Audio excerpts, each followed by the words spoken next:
Quite please. There is probably no other sport where the umpire calls out "quiet please" to the spectators. Have you ever wondered why is it so?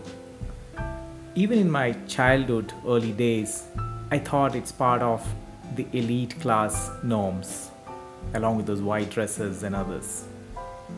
And probably this is the only sport where the player gets as much as time to serve. And if I remember, we used to mimic those top players, the way they adjust their trousers, take off their sweat, and many other things, and a lot of jokes around that. And recently, there is a 20-second timer added before the serve. I can't relate to any other sport which has this 20-second impacting so much on the game. Of course, I acknowledge each game has its own dimensions and uniqueness about it, be it the free throws in basketball or penalty kicks in the soccer or football. Those are equally important to have the focus before the shot. But I believe in tennis, every point starts with this ritual of the serve.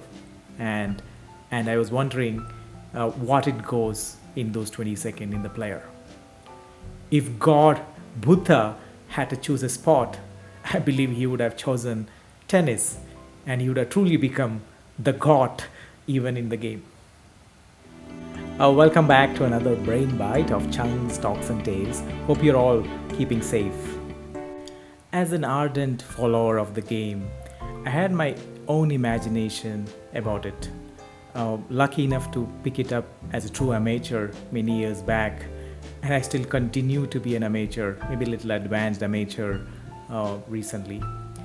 I still learn and aspire just to be in the court and to realize how little I am on the technique scale and how far I need to go to get to a decent tennis amateur player.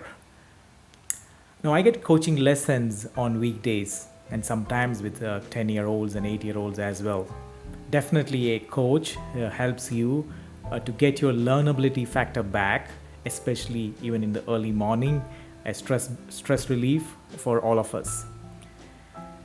And I also started to build a habit of blocking the court on weekends, on late night when not many players in the court, especially to practice and apply the tips I received during the week and the other clips I see in other social media and tennis channels. I primarily use this to improve my serve and other weaknesses during that an hour slot. And that did help me to improve a bit. But most importantly, when I was trying to learn how to serve better, that's what stuck me with this reflection of life lesson. Service is probably the most difficult act in the game of tennis, just because it's all about you and your rhythm. Your target, your strategy, your toss, the pronation, the footwork, and how you recoup and recover for the return. I don't think again there is a game, barring the individual ones, where the point is fully dependent on your act. Interesting thing is that an ace can come from anyone against anybody at any point. I call it the Brahmastra of the game. Like famously mentioned, the curse of it: someone doesn't get it when they badly need it, and someone gets it all the time, and that sets apart the championship points.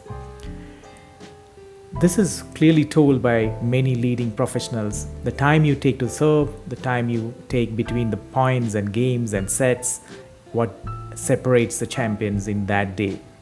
Novak once mentioned tennis is a mental game. Everyone is fit, everyone hits great forehand and backhand. So, the act of our ability to bring all our body parts and the training together to work in a rhythm, along with a mental focus, delivers an ace. Now, I was inclined to apply this in our day to day life and see how this goes. Got 4 of them to share here. Quite please. This is what you tell to others when you are stepping in towards a target. Of course, not verbally, but you embrace this within you. Primarily, what it means is that you're not playing to the gallery. You're not playing for the rewards after winning that, or you don't bother about how others perceive when you are taken up a target and working together as a team. You just own it. The credit comes later, or it shouldn't bother you as well. Number two, the 20 seconds shot clock. Give yourself that time. Like, how do you get your team to deliver that ace under stress? What do you tell your team members and to yourself, like the toss of the ball, the pronation of the arm, the target to the center or to the right, or to the jump, what you're doing for the serve? Now, how do you get all these together? It may work well in silos. You have done it in the past, but it's a new situation. Now, establish strong correlation of the teamwork and objectives. When does one take it from the other? How do you set the right toss? I call it like the shared vision. When you have the right toss, like Federer says, rest of the thing just follows to it. How all we recoup to post the event. You also predict how the opponent is going to return. And that's kind of your retrospection in our case, that what went well and what didn't go. The third point, the de-stress or the bathroom breaks. You may know the unique and notorious bathroom breaks which is allowed in tennis matches. This is, I believe, is an extension of the 20 seconds or the break between the points. Now, why do even great players double fault under stress? Now, the mental focus that directs your body parts under crisis is so important. The ability to focus on the now. Now, I relate our ability to stay focused on the larger objectives and not to load up the resources for the tactical and daily challenges is so important. While there will be distractions, fatigue, and ambiguity around, take your bathroom break, get your team along and react, and de-stress that time to get back to the game.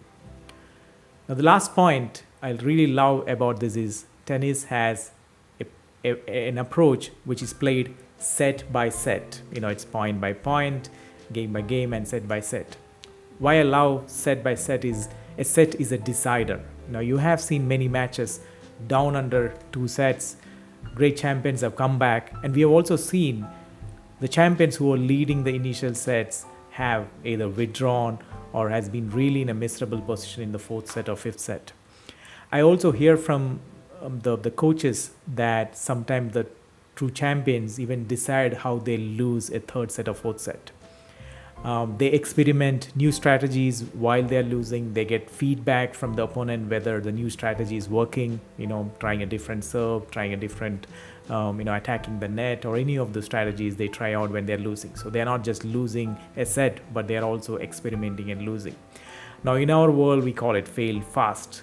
At the same time, you're preparing for the next set. Now, this is in our execution world. It's about exploiting the ambiguity early, validating the assumptions early by knowingly in the early stage so that you can reset the match when it really, when the tire hits the road. And it's all about not just product or system, but even with the stakeholders as well. The intention, the objectives, the alignment, the conflicts need to be sorted out in a controlled environment. Now you reset it, and it's again love all in the new set. Enjoy the game on the court and off the court. So thank you for reading or watching, and have a great day.